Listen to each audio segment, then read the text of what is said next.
Hello दोस्तों, आपका हमारे अपने YouTube channel science coaching centre में फिर से बहुत बहुत स्वागत है। तो आज का जो टॉपिक है हम लेकर आए हैं रासायनिक अभिक्रिया एवं उसके प्रकार, यानी ये केमिस्ट्री का टॉपिक है। यह जो टॉपिक है क्लास 10th के विद्यार्थियों के लिए जो कि बोर्ड का एग्ज़ाम देने वाले हैं या कंपटीशन की जो तैयारी करते हैं उनके लिए ये टॉपिक काफ़ी इम्पोर्टेंट है। तो आप लोग अच्छे से इस वीडियो को पहले लास्ट तक के देखेंगे। उसके बाद कोई यदि कंपटीटिव कॉपी अगर आपके पास है तो उस कॉपी पर जो है आप उतार लेंगे। तो सबसे पहले फर्स्ट ऑफ ऑल वीडियो को आप पूरी तरह से लास्ट तक देखेंगे, समझ में आने की 100% की गारंटी है। तो सबसे पहले ये भी बता देना चाहते हैं कि वीडियो यदि आपको अच्छा लगता है तो आप लाइक कीजिए और उसके बाद कमेंट भी कीजिए और अपने मित्रों के बीच में शेयर कीजिए ताकि उन्हें भी जब भी हम कोई नया वीडियो यदि यूट्यूब पर ये अपलोड करें तो उनके पास भी वीडियो जो है आसानी से पहुंच जाए। तो देखिए बढ़ते हैं टॉपिक की ओर। टॉपिक का नाम है रासायनिक अभिक्रिया एवं प्रकार। तो सबसे पहले आप जानेंगे कि रासायनिक अभिक्रिया क्या है। तो देखिए रासायनिक अभिक्रिया क्या है। देखिए जब कोई पदार्थ अकेले या किसी अन्य पदार्थ के साथ अभिक्रिया करके या संयोग करके, यानी कोई पदार्थ अकेले भी रह सकता है या कोई अन्य पदार्थ के साथ संयोग करके एक या एक से अधिक नए पदार्थ का निर्माण करता है।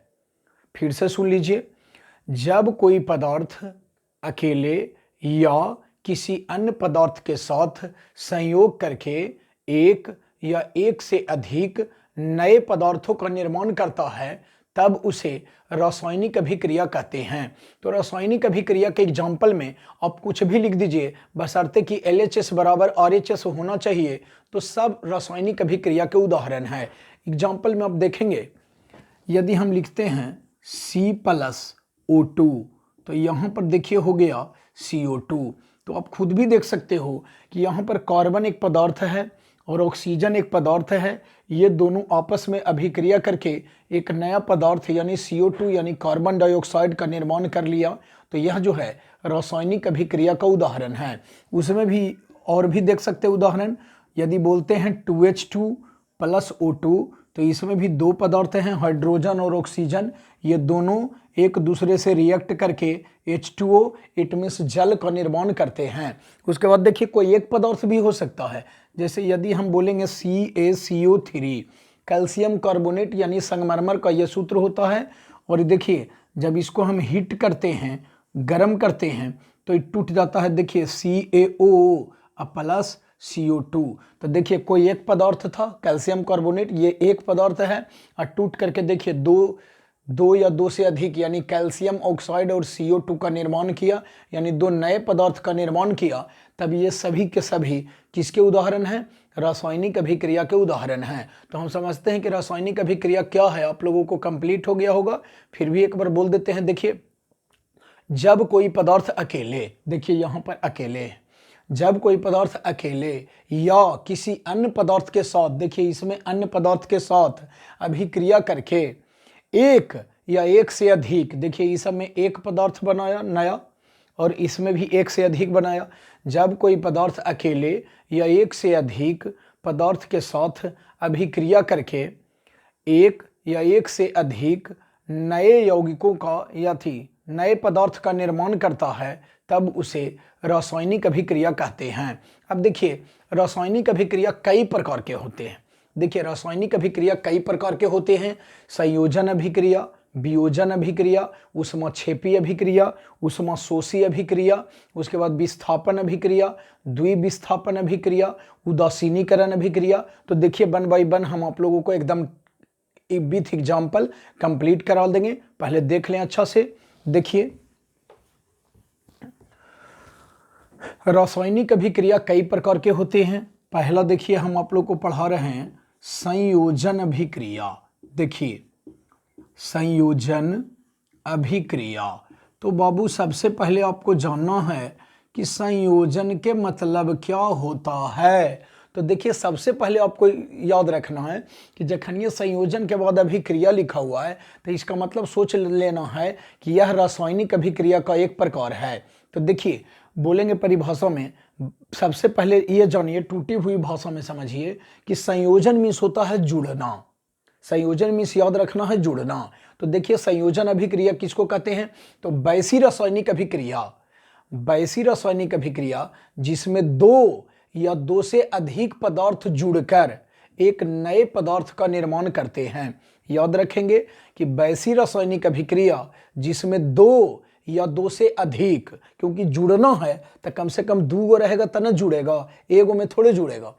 तो वैसी रासायनिक अभिक्रिया जिसमें दो या दो से अधिक पदार्थ आपस में जुड़कर एक नए पदार्थ का निर्माण करते हैं उसे संयोजन अभिक्रिया कहते हैं। जैसे देखिए एग्जाम्पल में बोलते हैं, देखिए C+O2, देखिए यहाँ पर दो पदार्थ हो गया, तो देखिए ये दोनों जुड़ करके एक नए पदार्थ यानी CO2 का निर्माण किया। तो ये किस अभिक्रिया का उदाहरण है, संयोजन अभिक्रिया का। यदि आप 10th बोर्ड का एग्जाम दोगे, मैट्रिक बोर्ड का एग्जाम दोगे या फिर कोई कंपटीशन का एग्जाम दोगे तो यहाँ पर ये रिएक्शन लिख देगा, कहेगा कि C+O2 CO2 यह किस अभिक्रिया का उदाहरण है। तो यदि आप नहीं समझे हुए रहेंगे तो छूट जाएगा। तो देख रहे हैं कि दो पदार्थ है, जुड़ करके कितना पदार्थ बनाया, एक पदार्थ बनाया, तो समझ जाइए कि क्या कहलाएगा, संयोजन अभिक्रिया। इसके बहुत सारे उदाहरण हो सकते हैं। देखिए S+O2 तीर के चिन्ह दे दिए तो यहाँ हो गया, देखिए SO2 हो गया, 2Mg+O2 यहाँ तीर का सिंबल दे दिए तो देखिए हो गया, यहाँ पर हम लिखेंगे 2MgO, उसके बाद देखिए 2H2+O2 तो यहाँ पर देखिए बना दिया 2H2O। यहाँ पर जितने सारे आप एग्जाम्पल देख रहे हो सभी के सभी किस अभिक्रिया का उदाहरण है, संयोजन अभिक्रिया का, क्योंकि दो पदार्थ जुड़ करके सभी में सिर्फ और सिर्फ एक पदार्थ का निर्माण कर रहा है, इसलिए ये संयोजन अभिक्रिया का उदाहरण है। अब बढ़ते हैं अगला अभिक्रिया की ओर। देखिए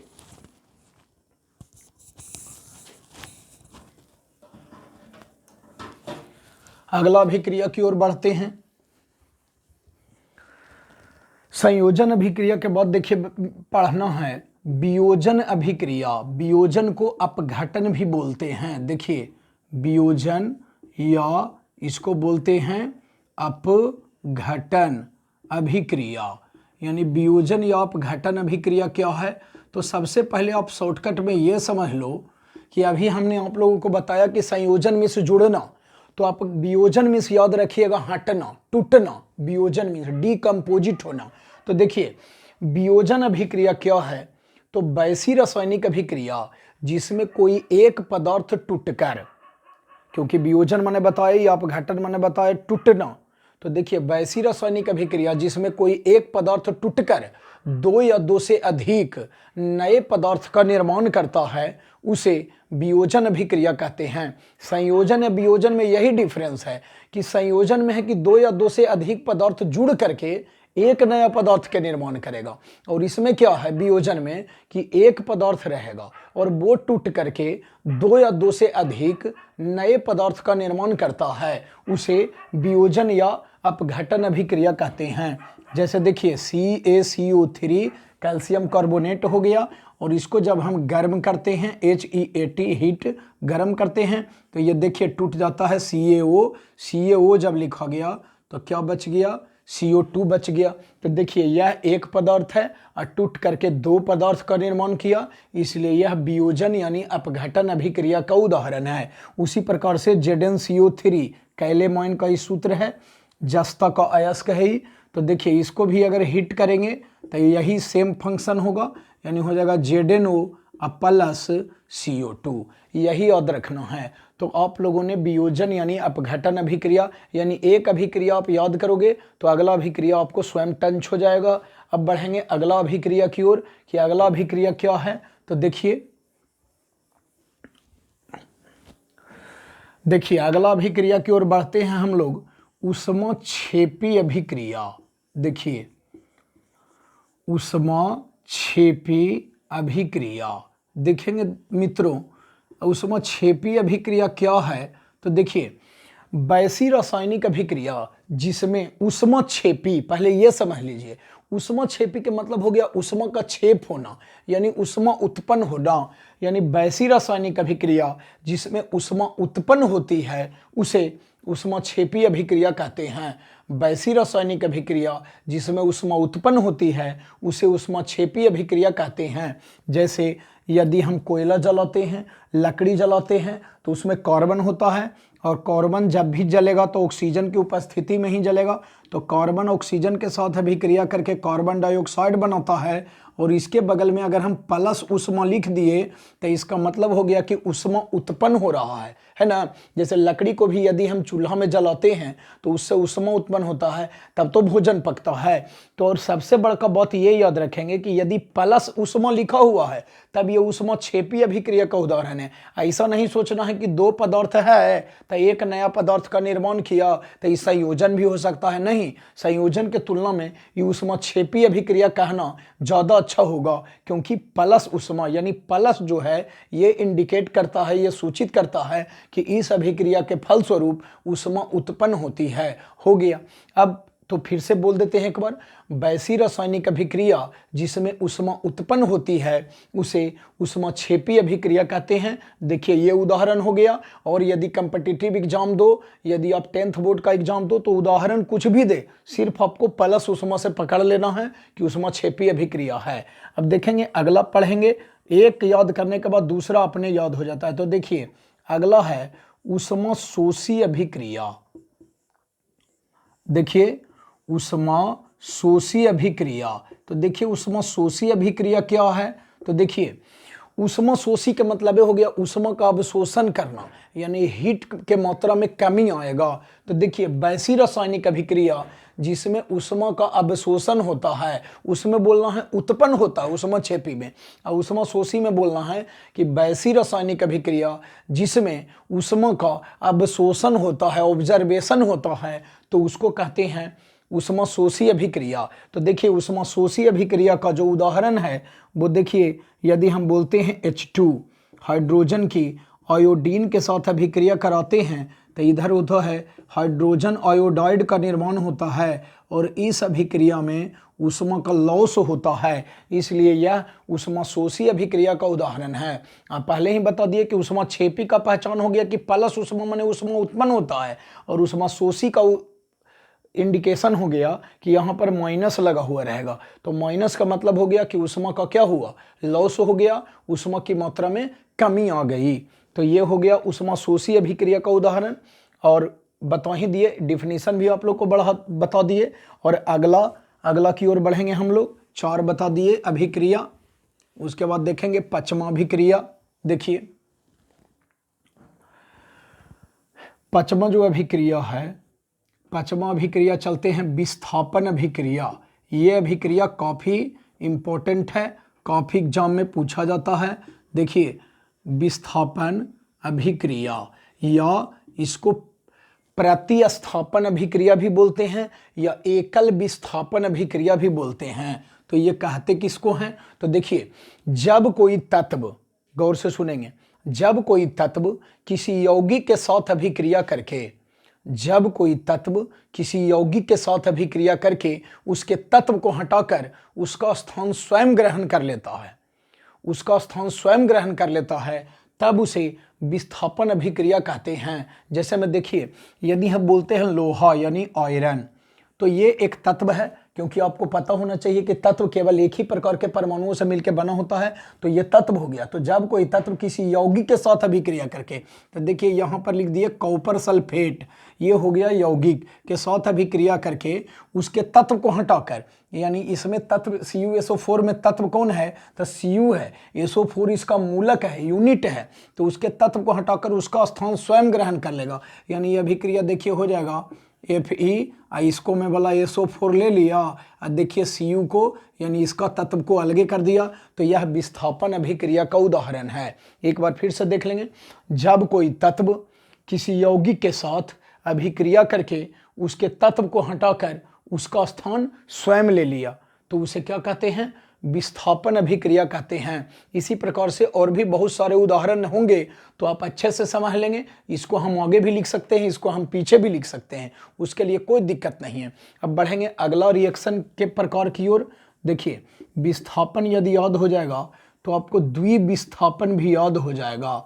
देखिए, द्विविस्थापन या इसको कहते हैं उभय विस्थापन अभिक्रिया। उभय विस्थापन अभिक्रिया।